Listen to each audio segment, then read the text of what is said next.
Ya Rabbi kabul eyle ya Rabbi.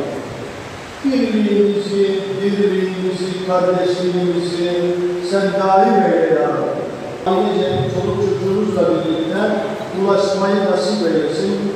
Rabbim sizlere, ümmet-i Muhammed'e, alem-i İslam'a ve tüm insanlara affıyla, merhametiyle, mağfiretiyle muamele eylesin. Bayramınız tekrar mübarek olsun.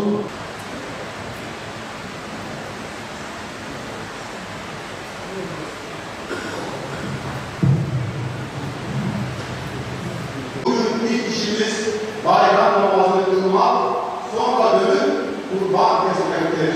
Kim böyle yaparsa sünnetimizden uymuş olur.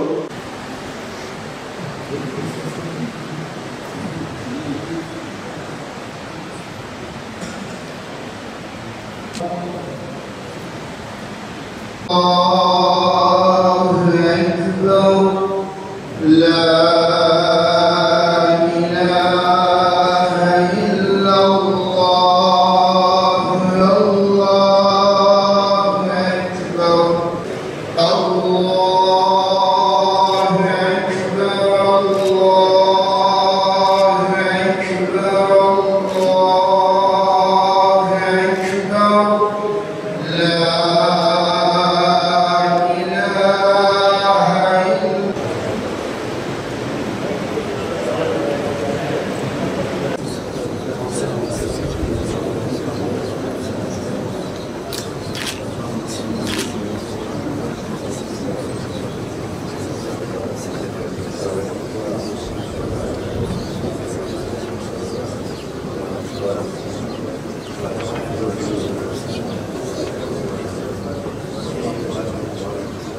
Camiye yardım Allah verinizi kabul etsin.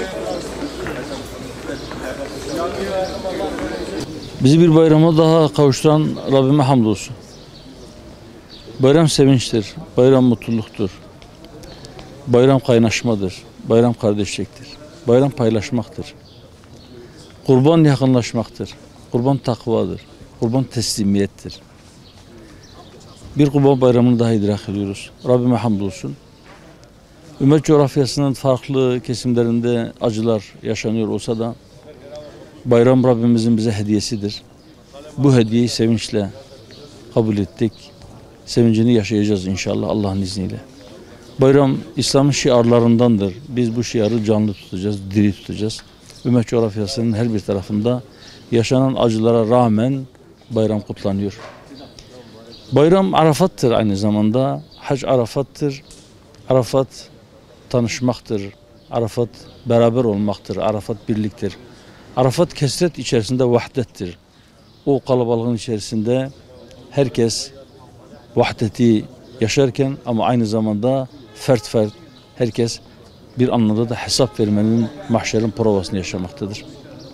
Rabbim vahdeti İslam ümmetine nasip eylesin. Dağınıklığımızın giderilmesi konusunda bizlere yol göstersin, bizlere yardımcı olsun inşallah. Hacıların Arafat'ta oradan Müzdelife'ye, oradan Mina'ya akarken söyledikleri telbiyeyi düşünüp, tefekkür edip, anlayıp, hayatımıza tatbik etmeyi hepimize nasip eylesin. Evet. Lebbeyk Allahümme lebbeyk, lebbeyk la şerike leke lebbeyk, innel hamde ve ni'mete leke vel mulk, la şerike lek diyoruz. Buyur Allah'ım, emrine uyduk, emrine amadeyiz, hazırız. Buyur Allah'ım, bütün benliğimizle sana teslim olduk. Hamd senindir, övgüye layık olan sensin, bütün nimetler sendendir. Mülk senindir. Ve senin mülkünde de, nimetlerinde de, büyüklüğünde de hiçbir ortağın yoktur diyoruz. Eğer İslam ümmeti bunu anlarsa, hükmü tamamen Allah'a teslim edip kendisini de Allah'a teslim ederse, ümmet bugün içinde bunu bu halden kurtulacaktır. Onu en yakın zamanda görmeyi Rabbim bütün İslam ümmetine nasip eylesin inşallah. Ramazan mübarek olsun.